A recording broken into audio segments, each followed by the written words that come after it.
My background, really briefly, I had experiences of Kundalini without knowing what it was under that name as a child, as a teenager, had further experiences with it with Taoist sexology as a teenager, and then went into studying it in more depth almost accidentally when I started to learn some very esoteric traditional yogas in my 20s.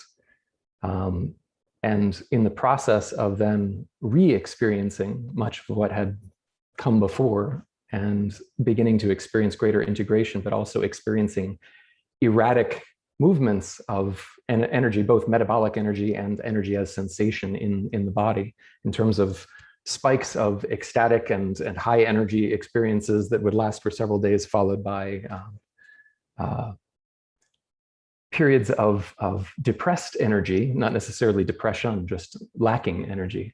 I wanted to find someone who could give some answers beyond the traditional texts and beyond the oral traditions that I had been presented that would help with keeping things more even, among other things. And I stumbled into, it hit me, literally, in a bookstore. A book fell onto my shoulder off of a bookshelf, and it was one of the books of Dr. Glenn Morris. I read the book, I read several of his books, and reached out to him in person, and then met him and shared some of what I and my teacher at the time had been experiencing using traditional yogas with which he was not entirely familiar because his work came from other cultural traditions. But his particular expertise was that he was a professor of both communication and psychology. And as a graduate student, he had done extensive research as a behavioral scientist and behavioral physiologist as well. But he was also a martial artist who trained in esoteric martial arts and had done Zazen practice for some time. When in 1985, he combined doing his daily martial arts practice during the summer, when he had the summer off as a professor. He was not having to teach during that summer, except for teaching martial arts to those students that learned those from him. And he practiced a little bit of martial arts each day and then did a Zazen practice alternated with a Taoist alchemical or inner alchemy practice for about an hour each, for a total of about 8 hours a day, and went through a rather dramatic Kundalini awakening when he was not on the cushion, which was somewhat unpleasant in terms of its neurological experience, even though it was a dramatic improvement from all other levels, including his health and his experience of integrative wholeness, of union, which has been addressed by a number of the other speakers already today. That said, he as a scientist was determined to see what could be replicated, if this could be made replicable for people of all ages, genders, cultural backgrounds, etc. And if it could be done safely, if it could be done smoothly, if it could be done more efficiently. So he began to look at the traditions that he already understood to some degree as a behavioral scientist, with the interest of not just recognizing what was happening, but what was causational and what was correlative in the practices themselves to each part of the unfolding somatic experience, meaning the embodied sensations, embodied experience of tension, of relaxation, of heat, of sensation rising or falling or expansion or contraction, as well as the specific experiences that were of a mental, emotional, and psychospiritual nature. When I met him, it was in about 2001 or 2, and we brought him a bunch more cultures and some understanding of how those particular cultural cultivation paradigms from tantric yogas of a number of different traditions, as well as several Taoist traditions that he hadn't yet practiced with. And we continued to research others. So he was able to glean additional factors of understanding, both in terms of safety mechanisms, in terms of efficacy and efficiency from what we were doing. But at the same time, we gained enormously from the insights that he had already put together in terms of how to keep the experiences of Kundalini awakening and integration, not only these are naturally amplified experiences, but how to keep these a little bit more even in their gradual experiences so that we have, yes, peaks and plateaus, but we don't have this rapid rise and fall that can be deeply exhausting to the nervous system, the physical body, and to the emotions in some cases too. So, starting with that background, I, and those that I've trained with and those that I've trained have continued Dr. Morris's work. He passed away in 2006, in trying to understand as many physiological bases, not only for what creates the initial release of Kundalini in the body, but also what allows that to happen more smoothly, what allows it to integrate, what causes the various dysfunctions of the risings that are called deflected risings or incomplete risings or Kundalini syndrome, where there are symptoms that can, on the physical level, and again, there are other speakers who've already gone through some of these, symptoms of those dysfunctions can include enormous heat and pressure in the head. They can include hallucinations that are not just visionary experiences that can give some very interesting and useful integrative information about reality that is bigger than reality, as several of the speakers have said, but rather just distortions of reality that can happen when the body is already under tremendous stress. Some of this has already been covered in terms of causality. Things that can initially cause Kundalini awakening can be intentional practices. They can be a number of heightened kinds of experience, which can include traumatic experiences, both in the pop cultural notion of trauma being something that is deeply unpleasant and overwhelming, but also in the clinical definition of trauma, which is anything that is overwhelming to the system and cannot be processed through in real time, but needs to be revisited later on, which could include something that is powerfully positive, or an orgasmic experience, a surprise birthday party that you're actually really happy is happening, but you're overcome with emotion as it's happening, etc. So all of these experiences that cause fight or flight, freeze, and fawning responses can play a big role in Kundalini, as can any heightened emotions, any heightened sensations, especially those that take place over longer periods of time, heightened levels of stress, heightened amounts of breath work or oxygenation of the body, heightened amounts of neural activity in the body caused by other things, honeymoon syndrome, where a couple may be making love for long, long periods that they might not have the luxury to do otherwise, deep periods of reverie in nature, deep periods of reverie in prayer or meditation, deep periods of reverie in natural but big occurrences of life transformation, including holding up your firstborn and being in complete awe, right at birth, or the experience of watching birth, the experience of watching death and transitions of death, the experience of menstruation, the experience of menopause, meaning first menses, menopause, andropause. All of these can set up rather dramatic changes in the body that are not unlike what happens with Kundalini. And it could be pointed out that although those particular changes of life are things that typically happen around a certain temporal period in one's life, at a certain age or a certain age range, Kundalini is rather something that can be triggered by external environmental factors or internal environmental factors of a certain ilk, and then it sets off things that are equally large and life-shifting in terms of the biological changes, as well as the changes in perception, consciousness, etc. Now, getting into the particulars of the material that I wanted to share, which is, of course, an introduction to much larger amounts of material, some of the ways that traditional cultural paradigms for intentionally raising this energy or intentionally bringing about the mind transformations that can also coincidentally bring up this energy. Some of the previous speakers spoke of deep absorptive states and how that can be one of the traditional ways of getting Kundalini to rise if one can go into a deep absorption. And that is indeed one of the ways, but there's also bodily oriented ways that stimulate sensation or emotion or both in such a way that the energy begins to move. And then it's necessary to later on achieve absorptive states in order to get integration in the upper centers, as was being spoken about just 15, 20 minutes ago.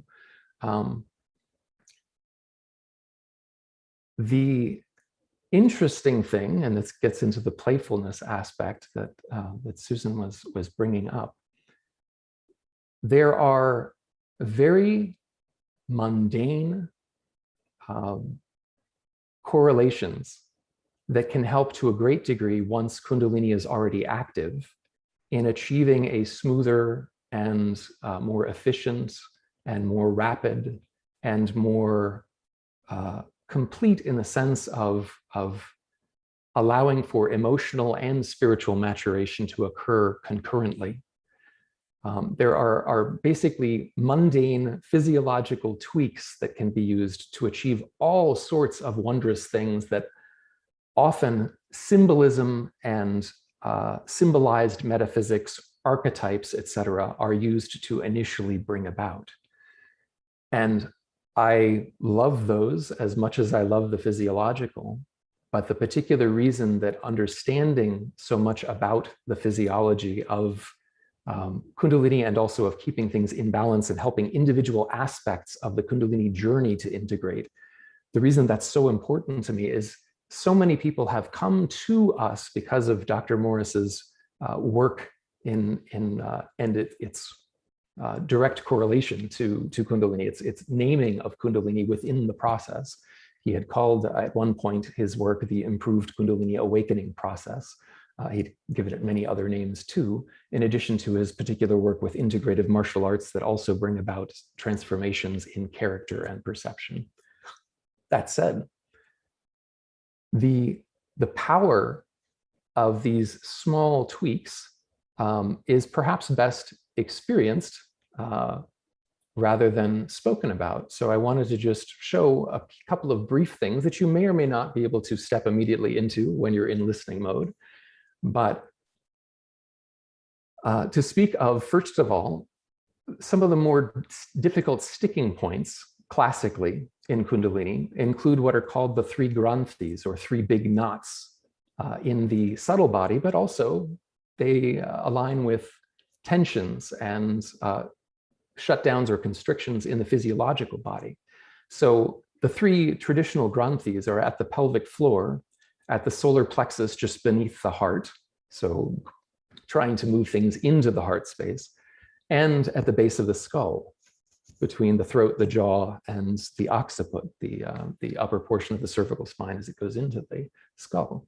And if we look at these three regions where things tended to get stuck as the energy was gradually ascending, and where there tended to be dysfunction that would cause things like heat and spasmic motions that are not just the smooth releases or integrative motions that have been discussed in a beneficial way, but the more pathological manifestations where the body is spasming in very uncomfortable ways that are arrhythmic, that are challenging in that, if nothing else, they're not very socially accepted because they're considered to be a sign of disease, when actually, in this particular case, it's just something working its way through the body. But in these three spaces, these are areas where people hold profound amounts of stress tension, and also where people tend to lock up in trauma tension. So the pelvic floor can be held in a state of contraction where both the levator ani muscles, the muscles that are lifting the pelvic floor when you're trying to not defecate before you can reach a bathroom, and also the sphincter muscles that close, where those are in a chronic state of clenching, or when they are in a complete state of prolapse, the opposite. In the breathing diaphragm and the solar plexus, most people have experienced a state of shutdown or clenching in the midst of an argument, for example. If you're having a very emotional argument and it gets to the point where you just feel like you can't speak, and you may have constriction here, but you may also have a freeze occurring in the actual abdomen, where it's hard to breathe, it's hard to think, It's hard to swallow. It's hard to integrate. It's hard to process, not just emotions, but at that point, even food. If you try to eat food, it just sort of sits. And then we've already mentioned the tension that can happen in the throat or in the base of the skull that can result in these splitting headaches or hypervigilant overwhelm when the shoulders start to creep up towards the shoulders, when we're just overstimulated, especially on the level of visual auditory experience, when we just have had too much and everything is setting us off. So in these three regions, we can do very simple resets, and we can also explore traditional dynamics to move things through these areas. So by bringing people into dynamism that opens the pelvic floor and the opening exercises for grounding that occurred at the very beginning of ESF's presentation this year are good examples of things that actually create an elasticity and openness and movement in the pelvic floor. There are others as well.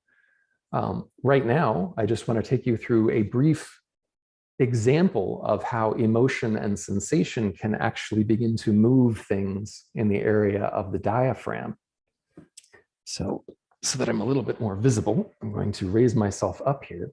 What I'd like you to do, if you are willing, is to simply begin to gently stroke the center of your chest, your sternum, and the pectoral muscles or breast tissue just to either side of it slightly, in a very soft, loving caress. And at the same time, think thoughts of anything that brings you into a feeling of warmth and affection and care. Now, this could be a puppy dog licking your face or a cat pawing at your sweater. It could be the embrace of a loved one.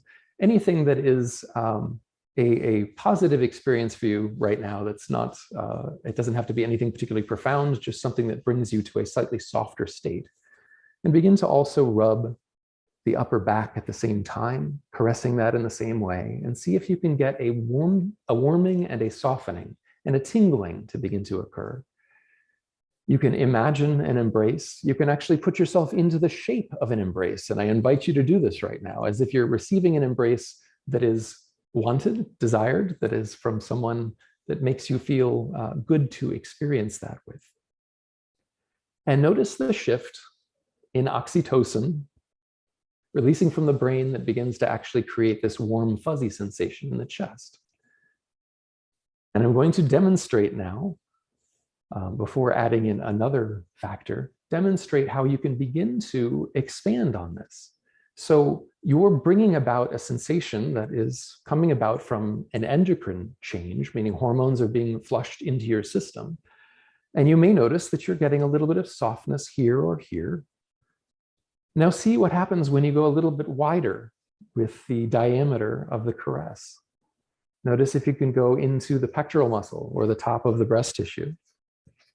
See if you can maybe spread it to the feeling in the shoulder, and pause and just breathe and feel, and notice if there has been an actual expansion of the sensation beyond the original point of conjuring, so to speak.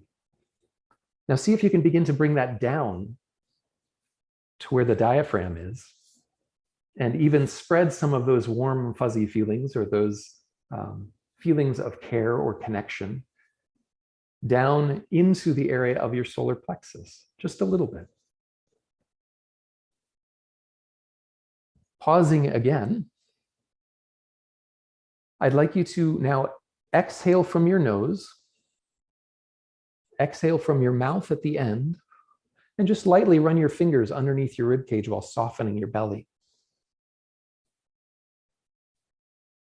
And breathe in again. It can just be one time if that's all that feels comfortable, meaning one movement. Exhaling from the nose until you're empty, gently. Then through the mouth, you'll find you can get a little bit more air out. And then soften and breathe in. We'll do this one more time. This comes from the work of Daniel Acheson Neville, who is a teacher in extraordinary vessel qigong and extraordinary vessel acupuncture. But breathing in, exhaling from the nose, Exhaling from the mouth, sweeping. This is a gentle cue to get the diaphragm to start to elongate out to the sides laterally. And from there, back to a little bit of the warm fuzzies. And this is again from Dr. Morris's work. It's been used by lots of other people too, but the particular way that it's going to be brought together with the next component is uniquely Dr. Morris. So from there, I'd like you to now focus on what's below the diaphragm and on the sensations in your gut, in your viscera.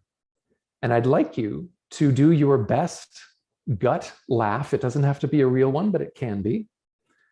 So if you can think of something funny and get yourself going, great. But you can also do your best Santa Claus or Jabba the Hutt or whatever works for you, so that you're getting this shaking feeling of the viscera,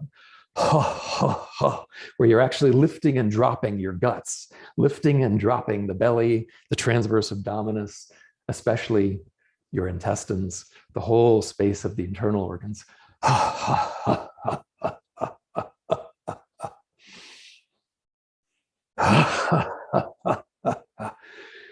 With the exhalations, bounce the belly a little bit. And it's okay if you feel this all the way down into the bowl of your pelvis. And see if you can get a real smile going. Whether it's from seeing me smile or thinking of someone that you love smiling or someone who's got a particularly powerful celebrity smile. And once again, go back to the warm, fuzzy feelings and start to move them from the chest down into the abdomen and see if you can get a lighter sparkle in your eyes or a sparkle in your feeling. You can close your eyes if it's easier that way. You can look at me if that's easier, whatever works. And see if you can bring the two together now, where there's a little bit of the laughter, at least the shaking of the laughter. And there's also a little bit of this warm, fuzzy feeling. See if you can bring the warm fuzzies or cool fuzzies, if that's what they happen to be, these tingly sensations, lower into the belly, lower into the sides of the rib cage. See if you can bring the laughter so that it begins to tingle lightly upwardly without letting it get to the point where it's just chest laughter. We want to keep it where it's happening in the belly and the pelvis.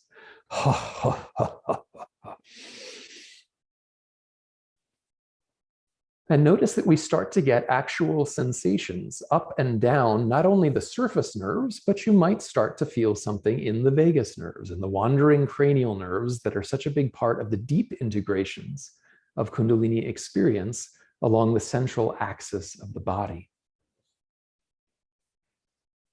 Take a few breaths gently. And just feel whatever degree of those sensations is moving. The sensation from the laughter and the sensations from the caress or the affection. And notice if there's any shift in your state of mental being as well as your embodied or somatic state of being.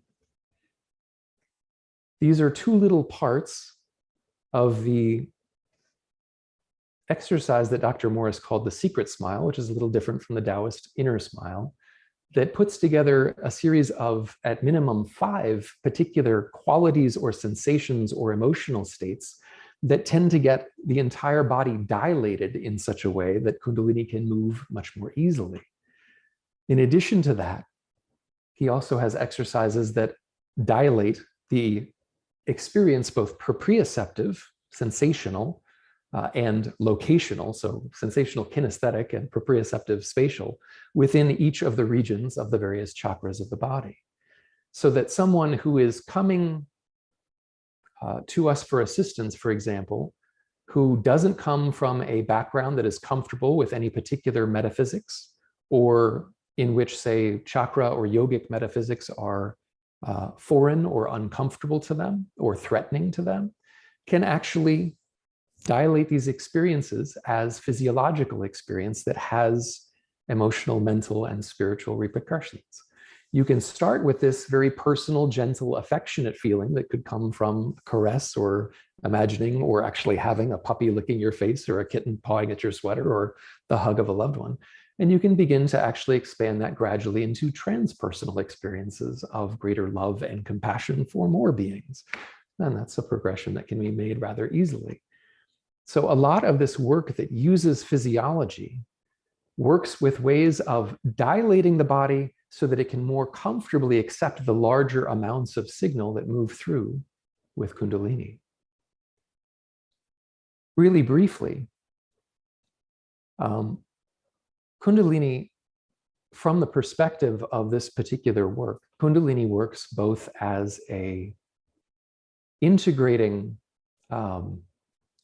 connector and as an amplifier. Most people going through either initial stirrings and awakenings of Kundalini or the deep integrations are experiencing something that is getting bigger in terms of its sensation, that's also amplifying everything else that they're going through. All of their emotional qualities become heightened. All of their sensory qualities become heightened.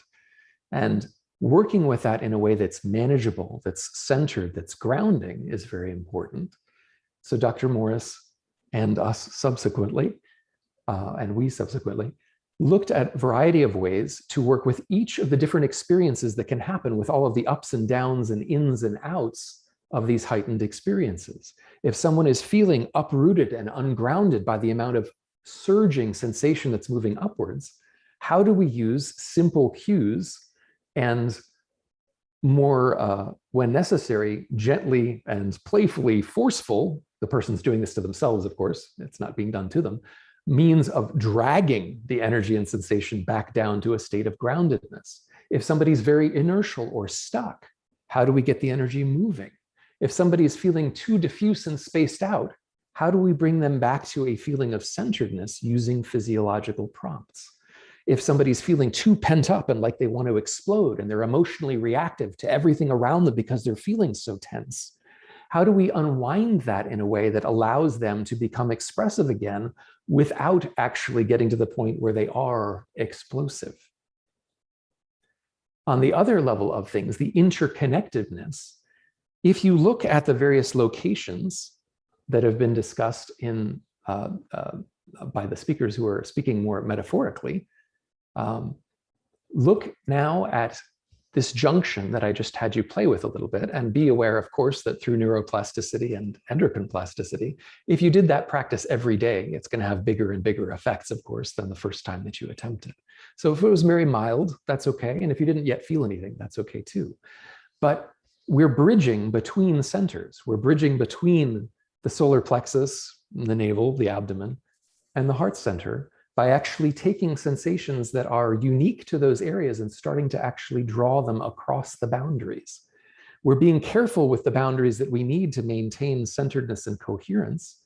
And we're also allowing dissolution of boundaries that allow us to expand our consciousness into both the axial vertical continuum and also from the central deep absorption that allows us to experience unity out into the progressive onion layers, if you will, or toroidal experiences that were discussed earlier of lateralization of the personality, of expression of this individuation that is unified with the whole out into its unique expression as an individual in the world, as it interplays with all the others that are also in harmony with that same wholeness. So this is just an introduction. There's much, much more available. If you are interested in any of this, you can reach out to me at taosemko.com, myname.com, and Dr. Glenn Morris's work is available under Morris Method, and